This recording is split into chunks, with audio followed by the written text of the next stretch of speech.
નમસ્કાર મિત્રો, દેશ અને દુનિયા તેમજ ગુજરાતના મહત્વના સમાચારમાં આપનું સ્વાગત છે। આજના મહત્વના સમાચાર મેળવવા માટે વિડીયોને અંત સુધી જોતા રહો। સૌથી પહેલા આવા જ સમાચાર મેળવવા માટે આ ચેનલને સબસ્ક્રાઇબ કરવાનું ના ભૂલતા।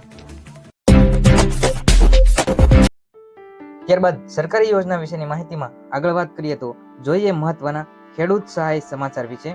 તો મિત્રો, કેન્દ્ર સરકાર દ્વારા પીએમ કિસાન યોજના હેઠળ દર 4 મહિનાના અંતરે એટલે કે વાર્ષિક 6,000 રૂપિયાનો હપ્તો પીએમ કિસાન યોજના અંતર્ગત આપવામાં આવે છે। તો મિત્રો, હાલમાં 26 સપ્ટેમ્બરના રોજ કેન્દ્ર સરકાર દ્વારા 2,000 રૂપિયાનો 21મો હપ્તો આપી દેવામાં આવ્યો છે। મિત્રો, ગુજરાતની અંદર આ 21મો હપ્તો એટલે કે જે 2,000 રૂપિયાનો હપ્તો આપવામાં આવે છે તે હજુ સુધી આપવામાં આવ્યો નથી, કારણ કે દર 4 મહિને કેન્દ્ર સરકાર દ્વારા ખેડૂતોના ખાતામાં 2,000 રૂપિયાનો હપ્તો આપવામાં આવે છે।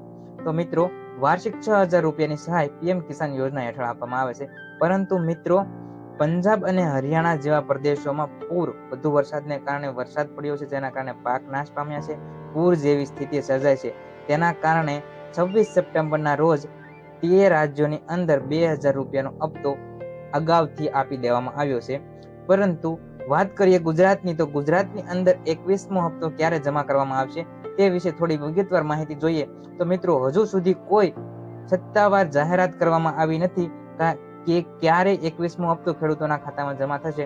પરંતુ એક સામાન્ય મીડિયાના અહેવાલ અનુસાર અમે તમને સામાન્ય માહિતી આપીએ છીએ તો આગામી દિવાળીના તહેવાર ઉપર 21મો હપ્તો ખેડૂતોના ખાતામાં જમા થવાની પૂરેપૂરી શક્યતા છે, કારણ કે દર 4 મહિનાના અંતરે 2,000 રૂપિયાનો હપ્તો ખેડૂતોના ખાતામાં જમા થાય છે। તો દિવાળી જેવો તહેવાર પણ આવી રહ્યો છે અને 4 મહિના જેવું અંતર પણ થઈ ચૂક્યું છે। તો 4 મહિનાના અંતરે 21મો હપ્તો ખેડૂતોના ખાતામાં એટલે કે દિવાળીની આસપાસ 2,000નો હપ્તો ખેડૂતોના ખાતામાં જમા થઈ શકે છે। મિત્રો, વાત કરીએ તો ઘણા ખેડૂતોને આ 20મો હપ્તાનો લાભ પણ નથી મળ્યો। તો શા માટે લાભ નથી મળ્યો તે વિશેની થોડીક માહિતી પણ જોઈ લઈએ તો મિત્રો, કોઈ પણ ખેડૂત, તેમનો કોઈ પણ ઘરનો સભ્ય જો સરકારી અધિકારી હોય, સરકારમાં નોકરી કરતો હોય, તો તેવા વ્યક્તિઓને પીએમ કિસાન યોજનાનો લાભ મળતો નથી। વધુમાં માહિતી જોઈએ તો કોઈ પણ ખેડૂતે જમીન નોંધણી કરાવી નથી, તો તેવા ખેડૂતોને પણ આ 2,000 રૂપિયાનો લાભ મળવાપાત્ર રહેતો નથી।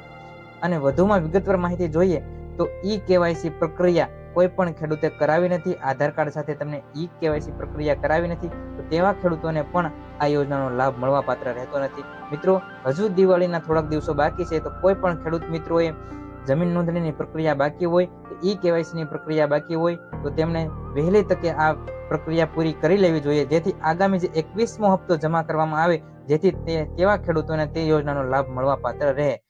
તો ખેડૂત મિત્રો, આવી જ મહત્વપૂર્ણ ખેડૂત સહાય યોજના વિશેની માહિતી માટે ગુજ્જુ માસ્ટર ન્યૂઝ ચેનલને સબસ્ક્રાઇબ કરી ચેનલ સાથે જોડાયા રહો।